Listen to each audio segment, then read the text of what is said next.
Welcome to Own the Season podcast. We will talk to industry insiders along with outdoor enthusiasts to help you own your season. Now let's join hosts Art and Michelle Helen with Brad Jones. Own the Season podcast is sponsored by Griffin Armament, the oldest privately owned silencer manufacturer in the United States. Go to griffinarmament.com to learn how you can get a silencer shipped to your door. Griffin Armament, engineered silence.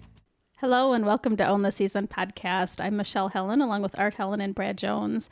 And today we have with us longtime friend and local business owner, Katie Mosley. Hi. Hey, it's good to see you. It's been a while since I've stopped out at your business. Thanks for having me. Yeah. So we go way back because you are local. So I've known you like your whole life. But it's been really fun to see you I think thrive with your small business. I would call it a local sporting goods store, small business. Tell us what made you think to get started in that, or what was think back and take us back to the beginning. Oh, well, the one thing that always I think of when I think of way back when is that growing up on a dairy farm, my parents, we'd only take one vacation a year. We'd always vacation to the same spot, which was my grandma and grandpa's cabin that was up on Lake Camelot. And my brother was very outdoorsy, loved to fish, and so it was always kind of a thing. We would go fishing when we were up there, and my dad and I would get up early and go to this one little bait shop that was the only bait shop up there. It was just this little hole in the ground, but it was such a memory that stuck out in my head. And as my brother thrived more in the sporting good world, my passion grew as well, and I tried to think of what ways I could venture out, and I thought of how I wanted to do a bait shop. And at the time, fast forward a couple years, my brother, who was a taxidermist, then was going to venture out into having his own shop and was looking for something to combine with that. So he decided that he wanted to have a sporting goods store, and I worked for him for a few years. And I almost kind of forgot about that. It was a long time ago. Yeah. So I worked with my brother for, I think, 3 years until he realized that he didn't really have the passion for the outdoor sporting good business retail part. And he was more excelled in taxidermy and has since then really grown his taxidermy business into something amazing. So from there, I took his sporting goods store and created Kate's Bait. And Kate's Bait started in 2013 then.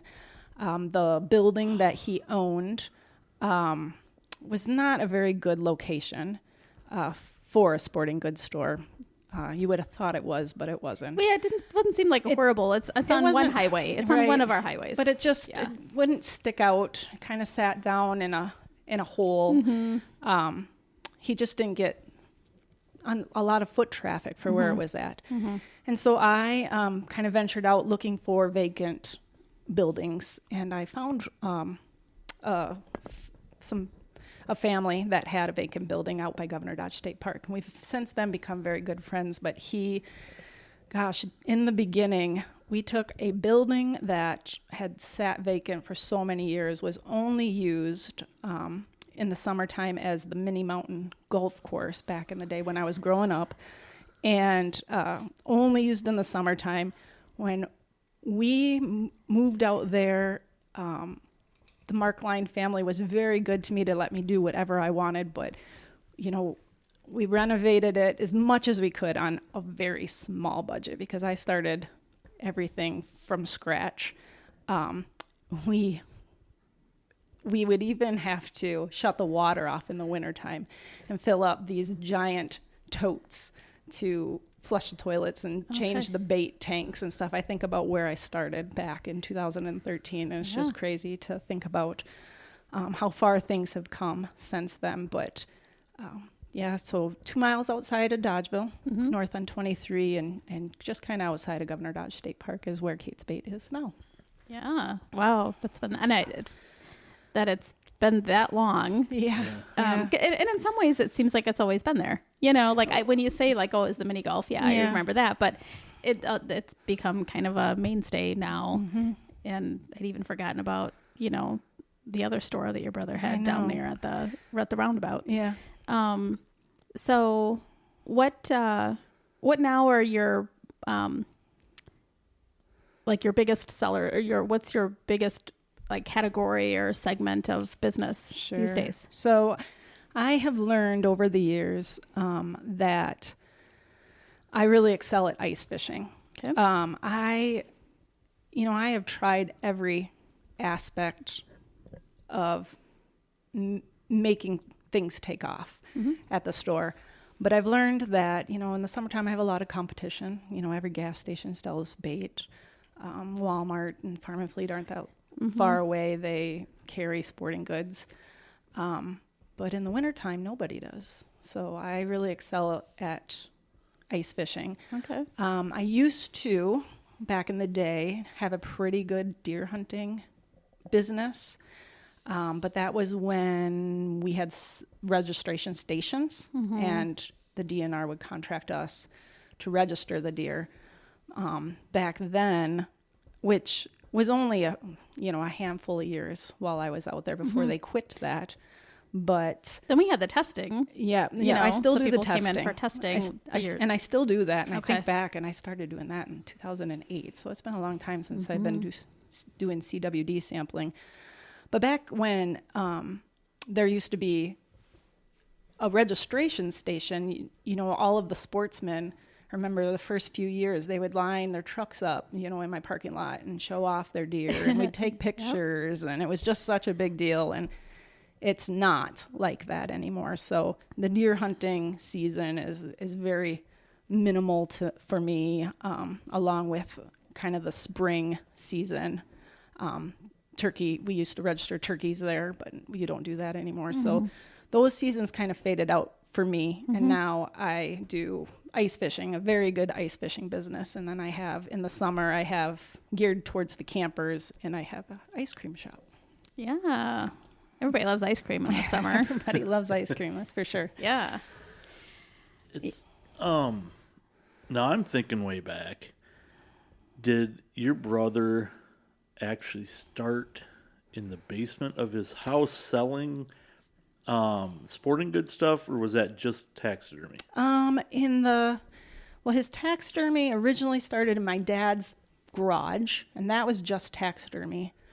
And then he was doing a little bit out of the basement of his house once he moved out on his own. It was very minimal. I know that he worked with Vortex and stuff, and I feel like maybe he sold some Vortex stuff out of his home and stuff, and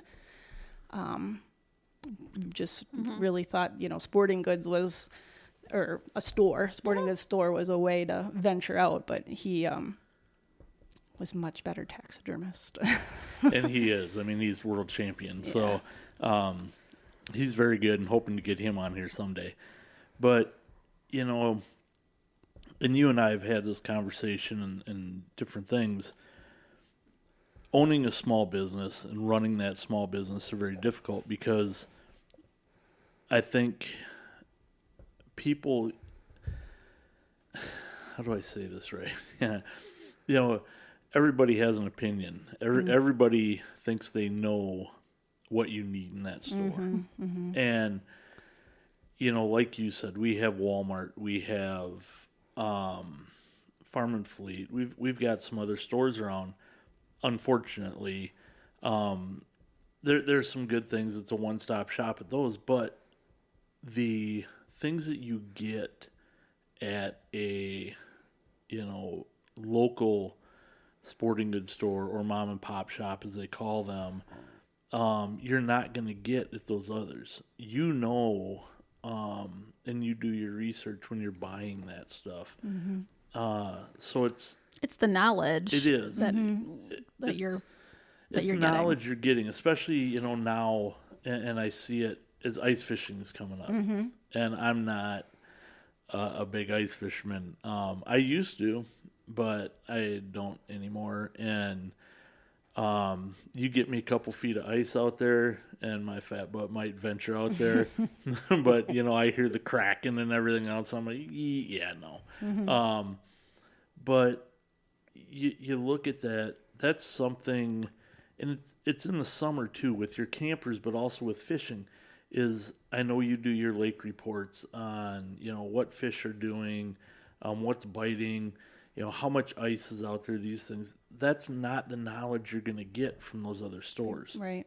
And that is, part of what people need to realize and why they need to support these local shops is because of different knowledge that you give them. Right.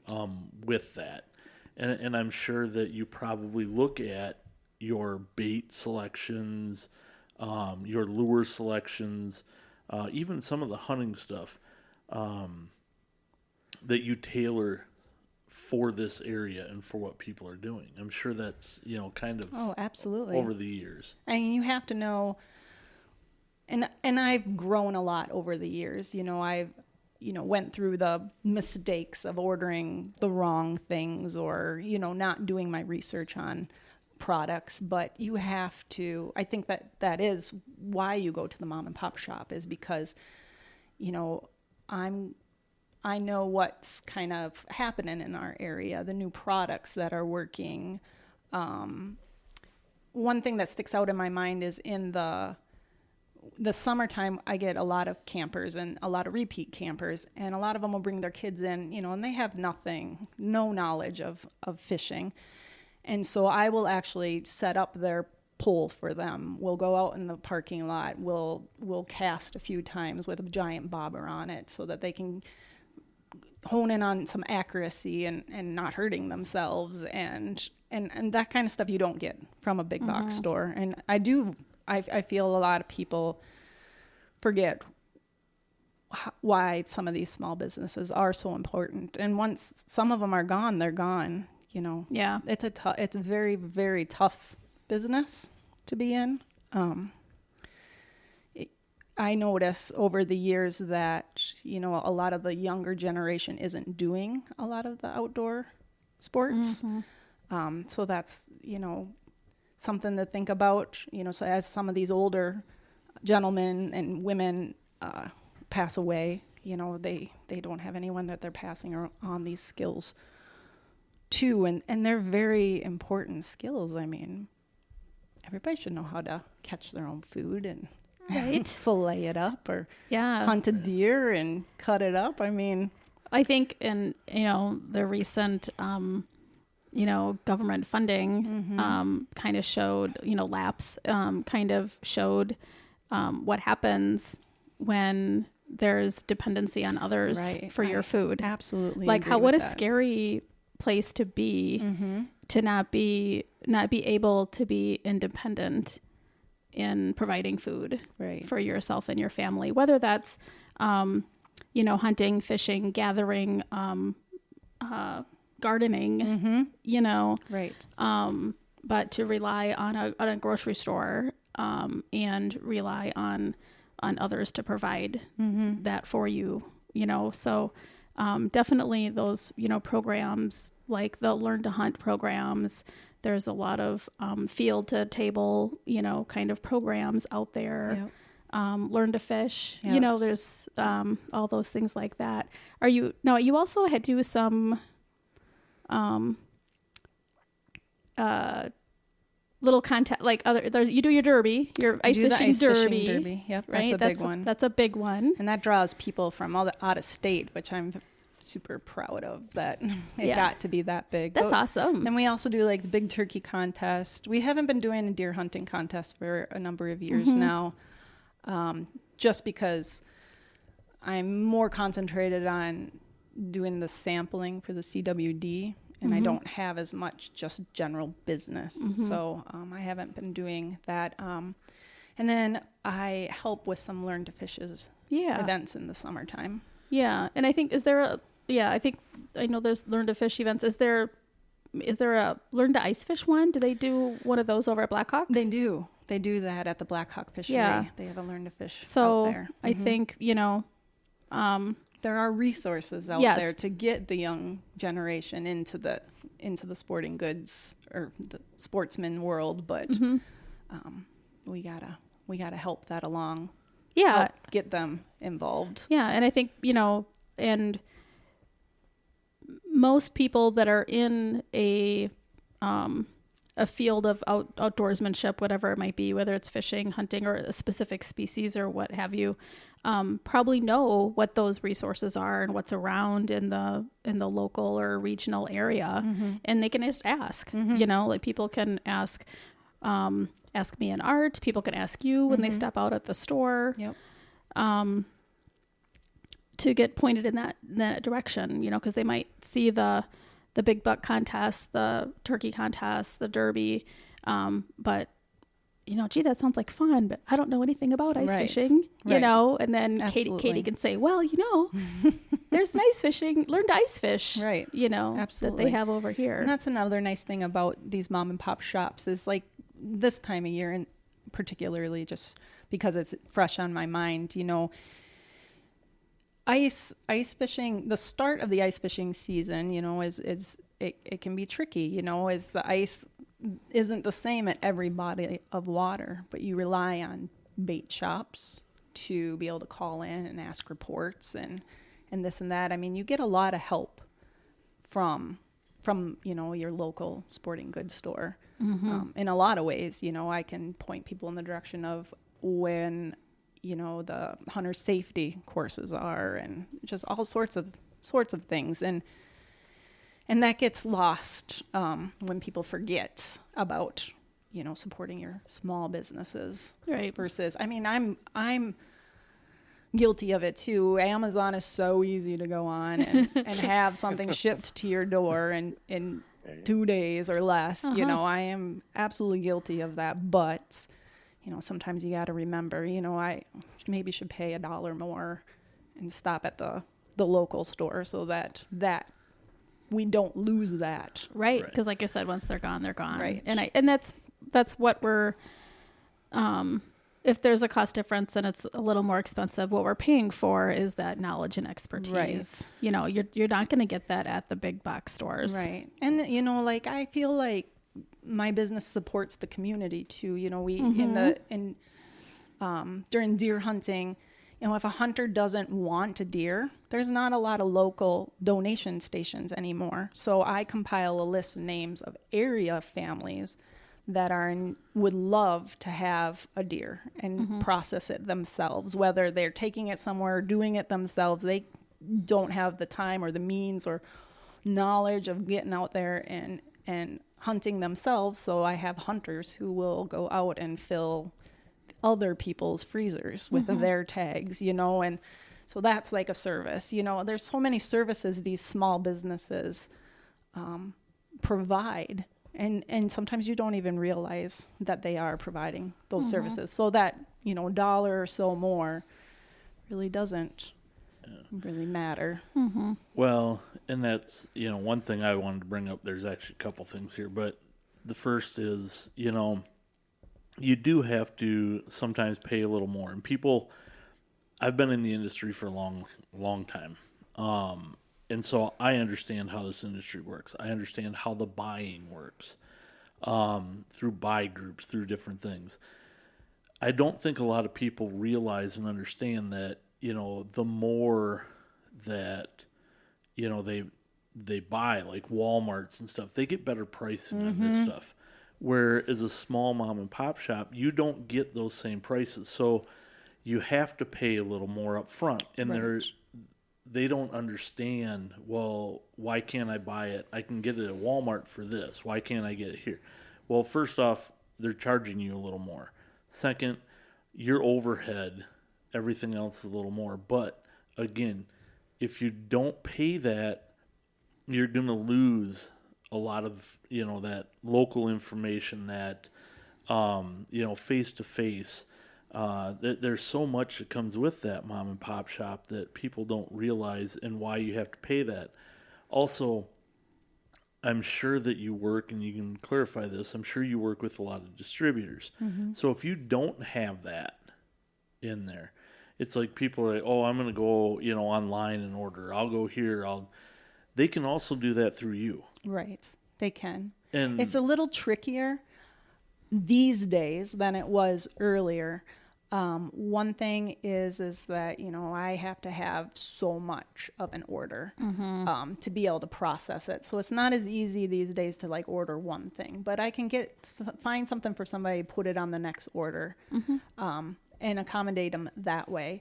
I don't, to get some of those discounts, I'll never get a discount like a Walmart would get, but to try and get a little bit of a discount so that I can, either be competitive in price or pass it on to the consumer.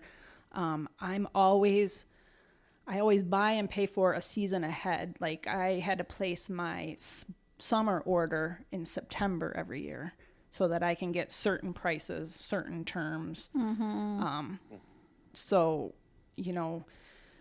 the busier you keep that small business, the more stuff they're able to stock as well, because they have more knowledge of what they're going to go through, kind of thing. So it's a big process, and it took me a lot of years to get a handle on the whole buying and ordering thing. Yeah. Well, you have to get your volume, like what your average volumes are. Right. To know if you're ordering that far ahead. Right. Yeah. Yes. Gee, how busy was I this summer and maybe the summer before, so I can predict for. Yeah. And unfortunately, that fluctuates every year because it does. 1 year Weather conditions and weather right.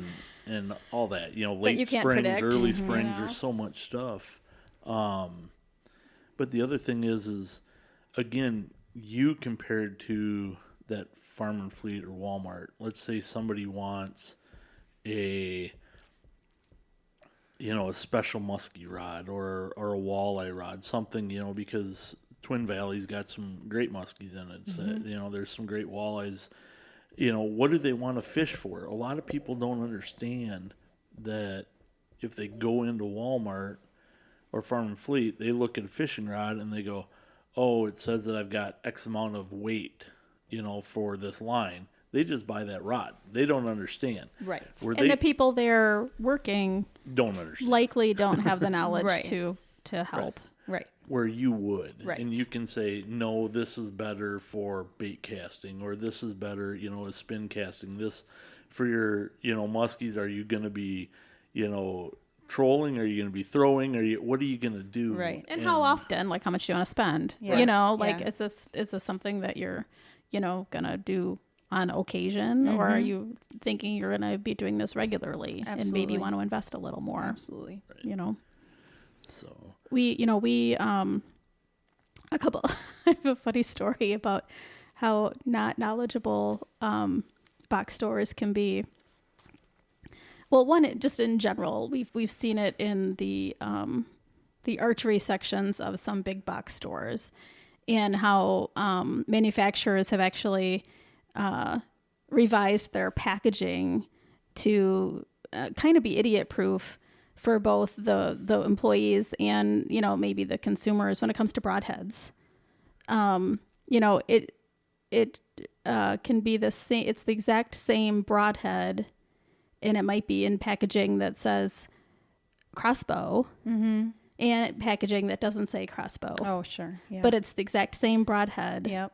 Because the consumer, wasn't certain what was compatible or what would shoot well out of a crossbow, and the people working there weren't able to tell them either. So they just revised the packaging to make it simple for everybody. But kind of one of the funniest goes way back, and either Art was going out by himself or we were both going out west, where they have more rattlesnakes and more aggressive rattlesnakes than what we, have around here.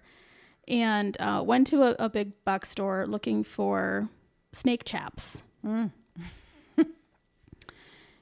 the young man helping him takes him to a rack of fleece gaiters. So fleece. Okay. Now I get it. I'm like, Fleece. I don't know what that is. Just but, fleece. Right. Fuzzy, soft fuzzy fleece. Right. gaiters that Yep. cover the lower part of your leg to keep them drier. Right. And maybe keep, So you don't get snow in your Yeah. boots. Yeah. And the guy says, well, and he holds them up and he's like, well, we got these. And Art's like, no, these are for rattlesnakes. And he says, well, rattlesnakes don't bite. They just spit at you, don't they? Oh no. Yeah. Right. So it got from like bad to worse. So not only did he not realize that the, fleece was not strike proof, Right. but thought that rattlesnakes didn't even bite. And I'm very open to full disclosure on things that I don't know a lot with as well. We have a great archery shop in Dodgeville, so I don't have to be as knowledgeable about the archery part because I can send people to Jeff Johnston to do archery stuff or to Pappas's outpost to do archery stuff. So, I mean, I have full disclosure too if I don't know what I'm talking about, and I find the right person who does too, which, you just don't get the help you need, at the big places for many reasons. Yeah. I mean, it's, again, as a mom and pop shop, that is, one of the big things. But one of the things that I was a little more upset with this year, because I know how much time and energy you put into everything out there. And I'm just going to say it. I mean, it really pissed me off with, local, what do I want to say? Hunters, sportsmen, whatever. So you, because of the CWD sampling and all the stuff you do out there, you also have a CWD dumpster. And so very frustrated because, you pay for that out of your pocket.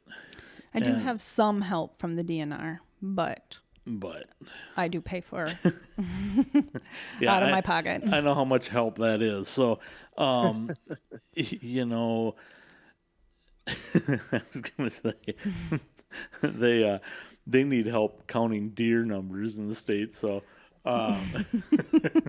so if they give you as much help as they need help counting deer numbers, but that's a whole different podcast. So, but you pay for that. And you ask very little or ask, for some donations if people are using it. Right. Right? And, I could see posts. I could see different things that not really you, because I know you and you always try to take the high road. And not really complaining about it, different things. But people are throwing all these carcasses in there and not donating anything. They're just using it. Right. And again, we've been talking about small businesses and costs and overhead. What they don't understand is if you don't get that help, if you don't get those, not for that, but the purchases, different things, and they just come in there and dump a deer. Right.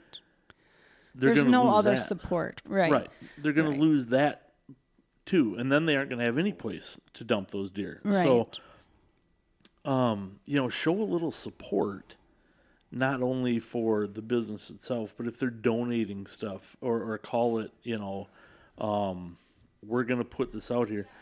It's $1. It's a couple dollars, something. Right. And if everybody would donate a couple of dollars when they threw their carcass away, it would have easily added up to the amount that I had to pay for to bring the dumpster to us. Every year gets a little worse. And every year I'll run into a few people that maybe I'll say, friendly suggestion, like, maybe you could donate towards the dumpster. I do have signs and such out there that do explain, but not everybody reads the signs. And but I have a lot of people who will just be like, I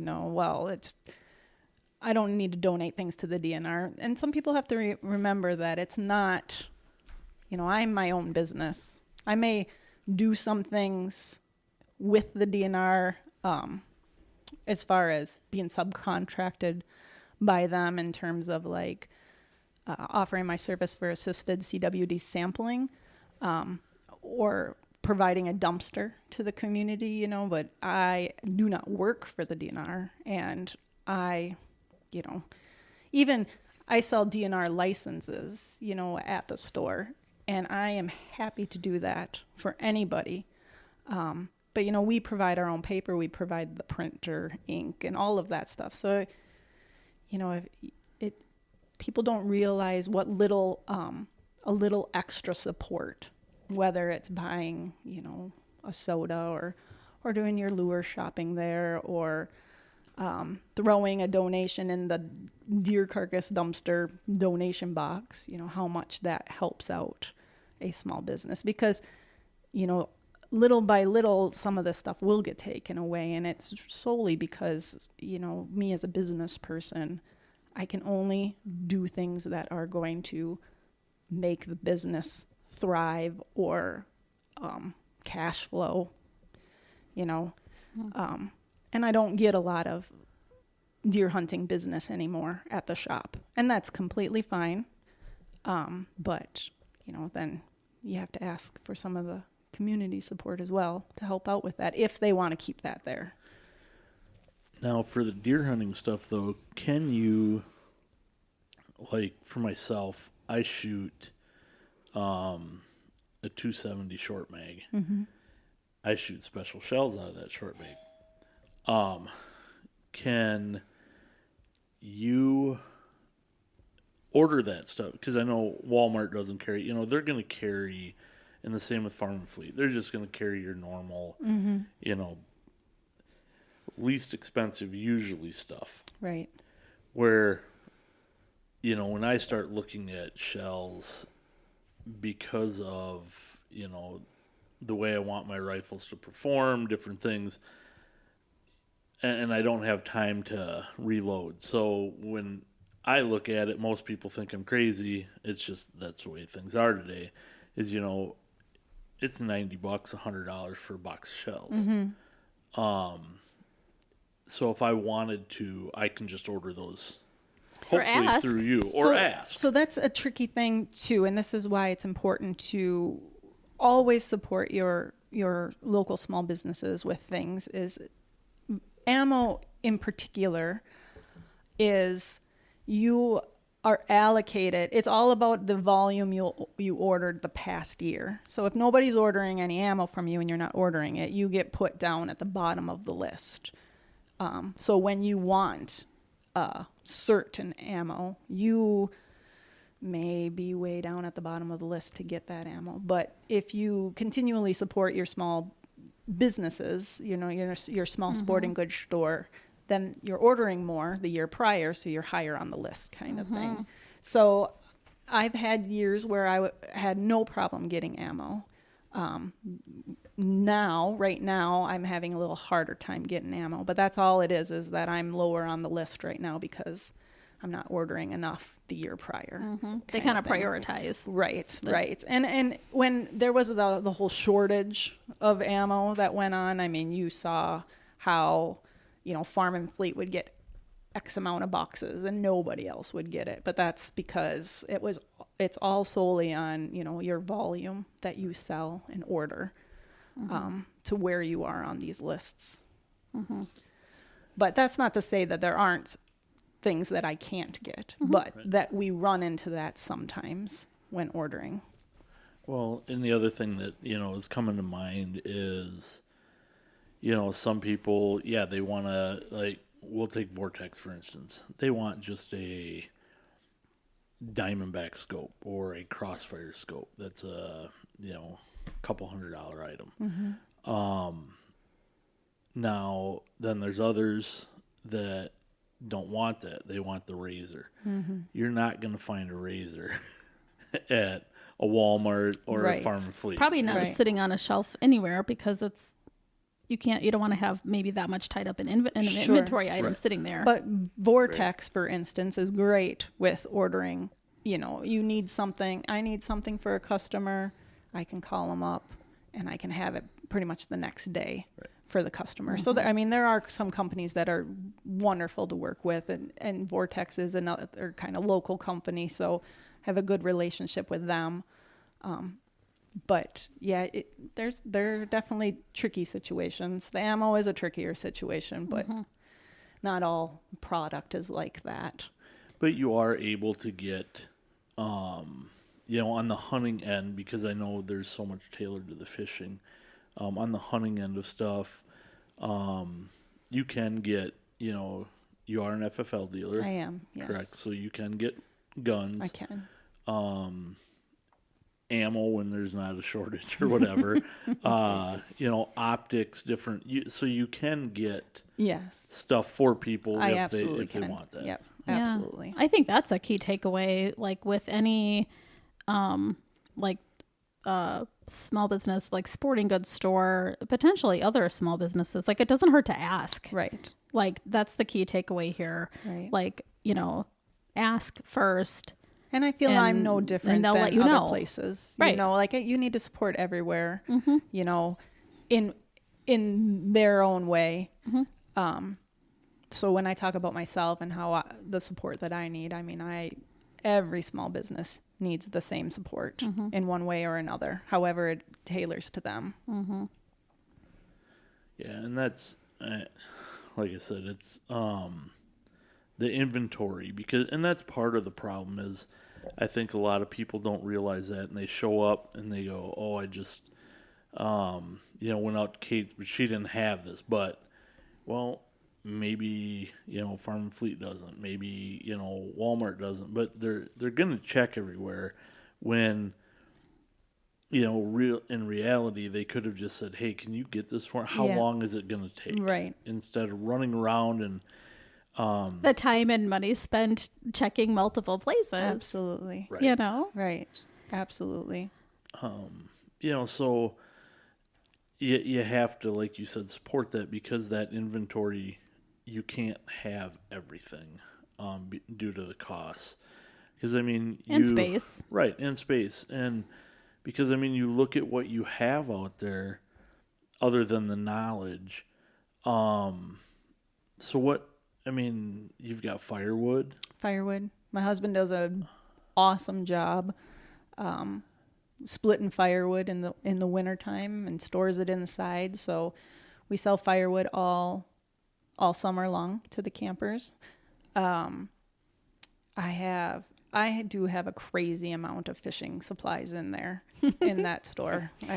It's crazy how much inventory I actually have. That's great. Especially compared to how, from when I started. Because you have to pay for all of this stuff up front. You don't, it's not like if something doesn't sell, you can send it back to the distributor. It's not like that in my industry. Right. I have to buy my stuff and then hope that I'm going to sell it. So you really have to be smart about the things that you're going to stock in your store.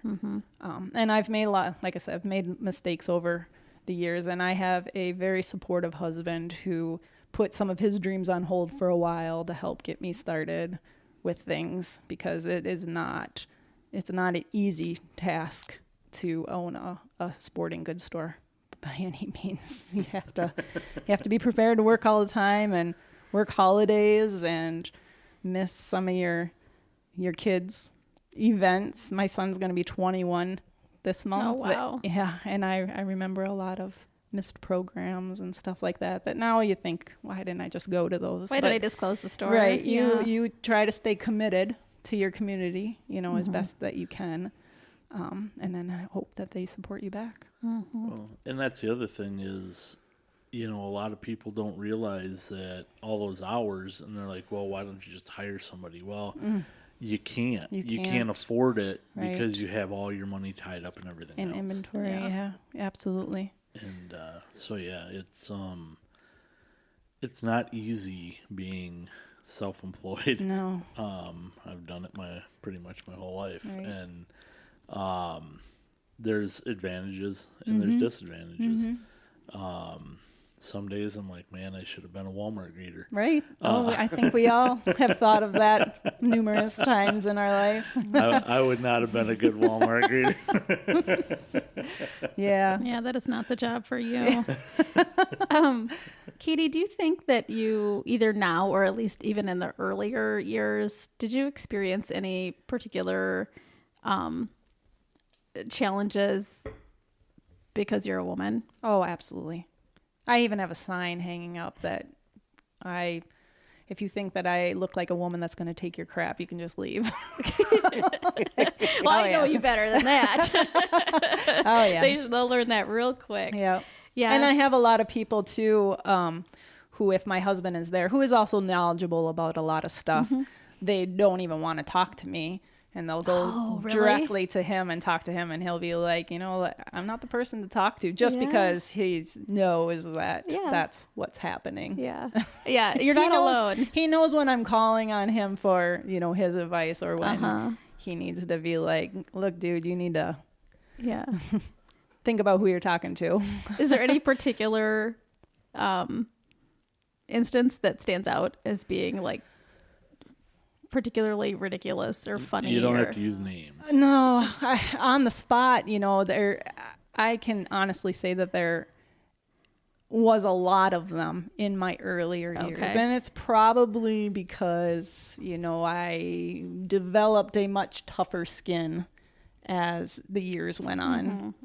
Because I think you change, you adapt to what you're doing, and I adapted to not taking a lot of people's crap.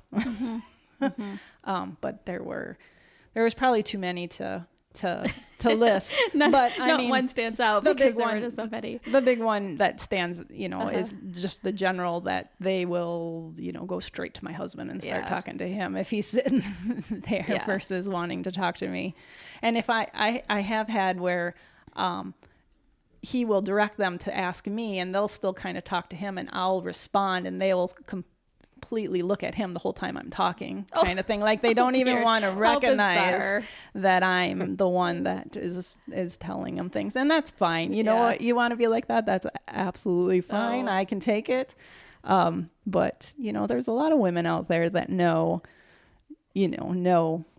have good knowledge about being a sportsman and excel in their industry, kind of thing. So like I said before, I've been in this industry for, it's probably 30 years now. And I'm going to tell you what, I have seen some women will put 95% of the men, hunters and fishermen, under the table all day long. Oh, sure. Yeah. I've seen them too. And they are good. And they don't, some of them people know, some of them people don't know. They're just do their thing and away they go. So there was a lady up in Boulder Junction, Wisconsin. We've got a little place up there that worked at a sporting goods store. And I remember the first couple times going in there and just kind of sitting back and listening. And the guys that would walk in and want to talk to the men at the counter. And I'm like... Didn't she own the store? I don't think she owned it. She ran it. And I'm thinking to myself, I'm like, you guys are asking the wrong person here, because that woman right there, she will outfish anybody that I know. Right. And... she actually was one of the guides up there. She knew her stuff like you wouldn't believe. And so I always kind of got a kick out of that. So I know, Well, and we see it at the trade shows. We do. Too. I I mean, I know when I'm like beyond my like knowledge level, or but there's, depending on what the item is or the the topic, I think people have been surprised. I agree. Yeah. I think of Barb Terry, and I think of Barb Terry at 10 Point. Yeah. And like people call in with tech questions, and she's the boss. She's the head of that department, and she'll answer the phone, and then they'll ask to speak to a manager thinking they're going to get a man. And she's like, well, you're talking to her, Right. or, you know, Right. or I could transfer you to somebody else, but they're going to transfer you right back to me. Right. You know?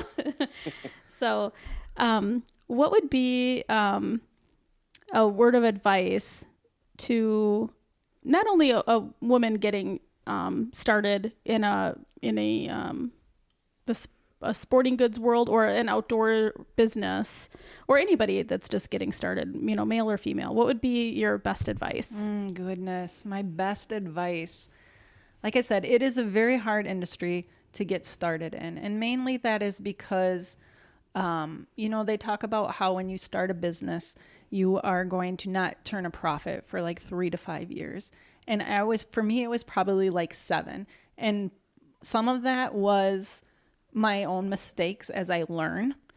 Some of it was because, you know, you listen to all these people that are like, well, you should carry this. You wouldn't go wrong if you did this. I mean, you have to do your due diligence to find out what sells in your area, be knowledgeable about what it is, and, you know who to take advice from and who not to take advice from, because there are a lot of people out there that think, you know, hey, you would be sitting on a gold mine if you did this. And you know, like me now, knows I would never make money in this area doing that.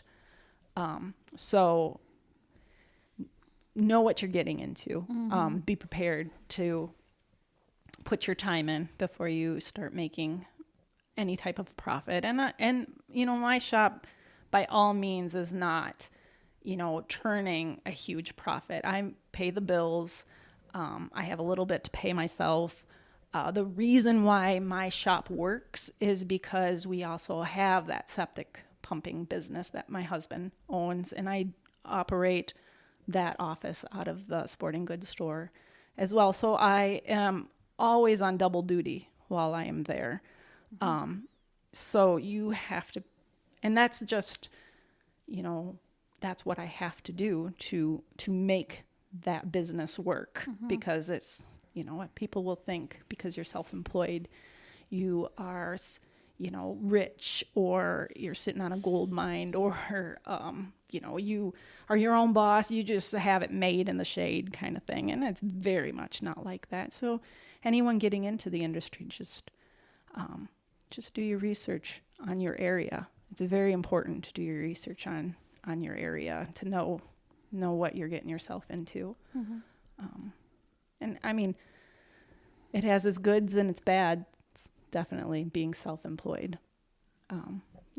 As we can all. And get thick skin. And you get thick skin, yeah. Some thick skin. Yep, definitely. Well, I know we sure appreciate you you being out there and having the shop.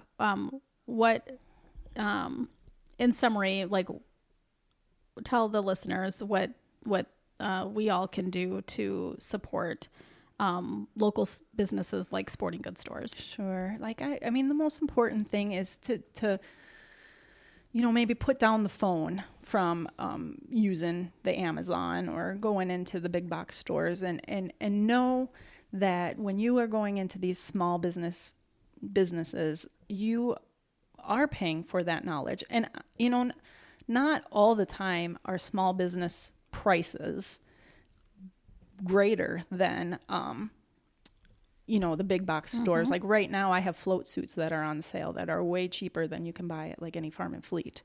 But that's because I did my homework, I found good deals, and then I'm able to pass them on to the consumer. So it's not always that you're going to go into a small business and you're going to just automatically have to pay more. But sometimes you do. But you are getting so much more than just that product. You're getting knowledge, you're getting community to support. I mean, there are a lot of things that our small businesses do that go back into our community, you know, where we all have to support each other. You know, even local businesses supporting local businesses is a huge thing too.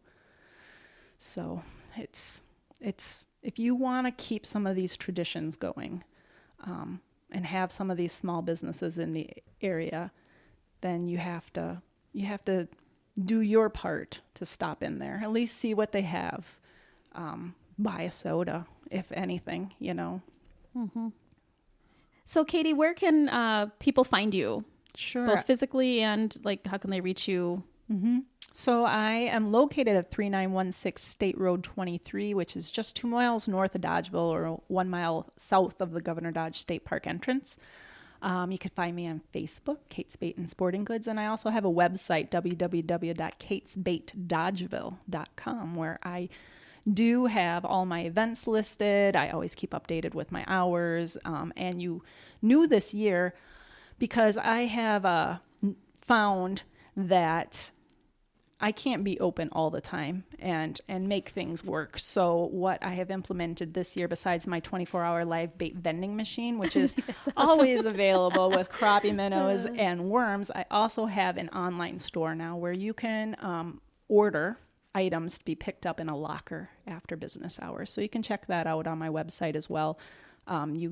You indicate what time of day you're planning on picking it up, and then I make sure I accommodate you by having your stuff there, even when I'm closed. What awesome service. That's a cool thing. All right. Well, thanks for joining us today. It was a pleasure to have you on. Yeah, thanks for having me. And have a great ice fishing season. Yeah, I'm excited for it. All right. Should be a good one. There you have it. Some tips on how to support your local businesses, such as sporting goods stores. And if you're in the area or passing through, check out Kate's Bait and own the season. Follow Own the Season Podcast on Facebook and Instagram. Thanks for listening. Check back weekly for new episodes.